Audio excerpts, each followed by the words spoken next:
So the other day I took a look at my YouTube channel and saw I hadn't made a video in like 2 years. So I went to the game room, got out a few games I thought would be cool to review, things people haven't played a lot, people maybe might not have heard of. And then I spent like 4 hours making this.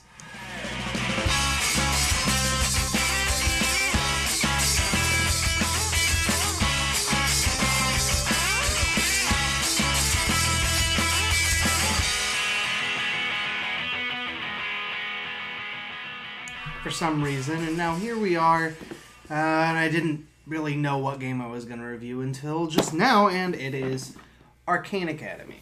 Now, Arcane Academy is a game by Eric Lang and Kevin Wilson, who are veteran game designers, so it's kind of surprising that I haven't heard very much about this one, especially considering the kind of game it is.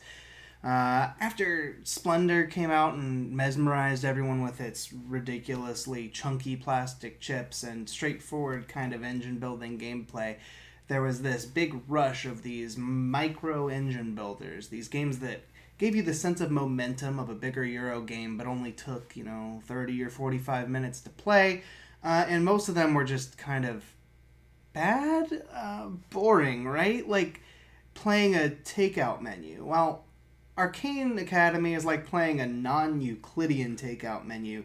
That's probably a terrible explanation, so let me break out the game and show you how it plays, and maybe you'll understand what I meant.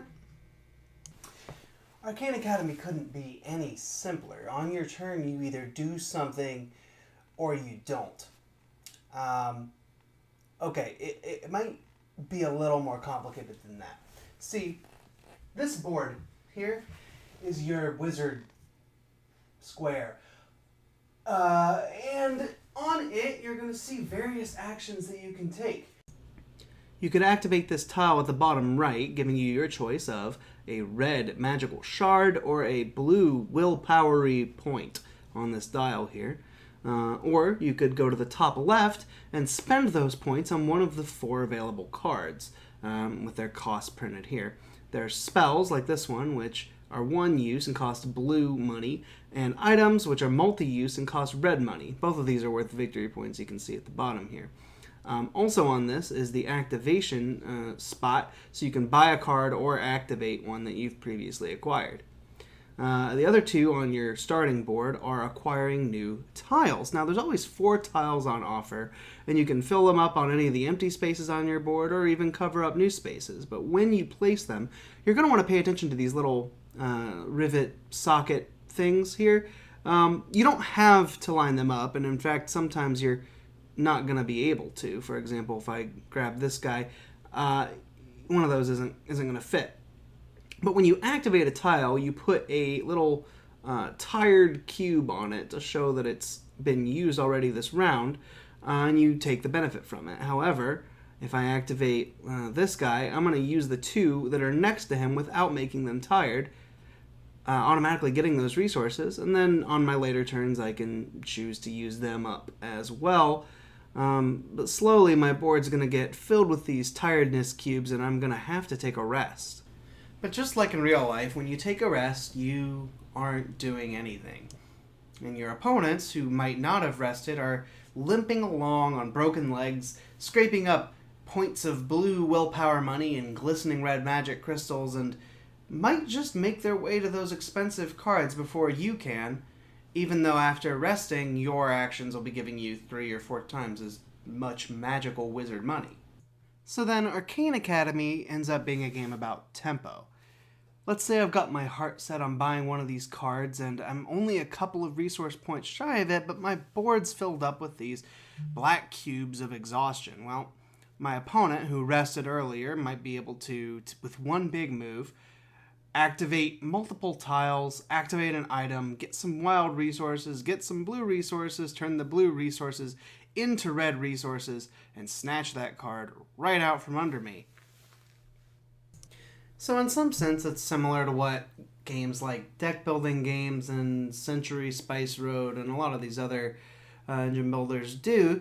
You have to kind of pace yourself and decide when the return on investment for doing more stuff isn't as good as just skipping your turn and getting your resources back.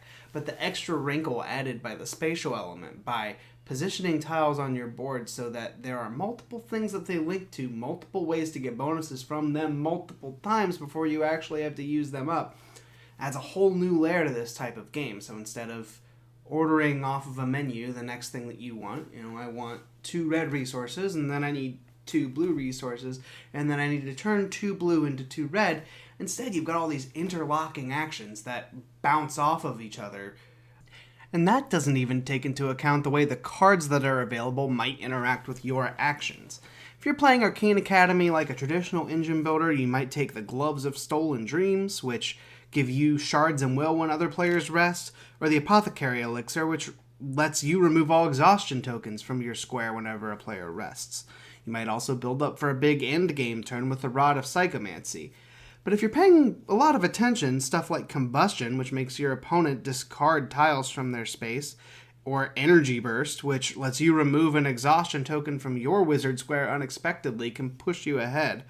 And there are even some really powerful one-use cards like Invigorate, which can basically give you another turn by removing all of your exhaustion tokens.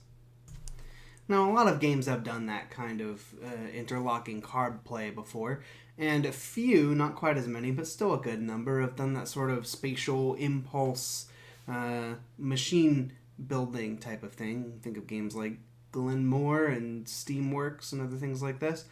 But the elements are combined here in a way that works just excellently, and the game itself is 45 minutes long and simple enough to teach to pretty much anybody. So it fills a niche that I think is really rare in the hobby these days. So if that sounds like something that's interesting to you, and it should because it is, you should go check out Arcane Academy by Kevin Wilson and Eric Lang. I think that you will be bewitched. No, I think that you will be enspelled. No, I think that you'll be surprised by... I think that you'll be enchanted by it.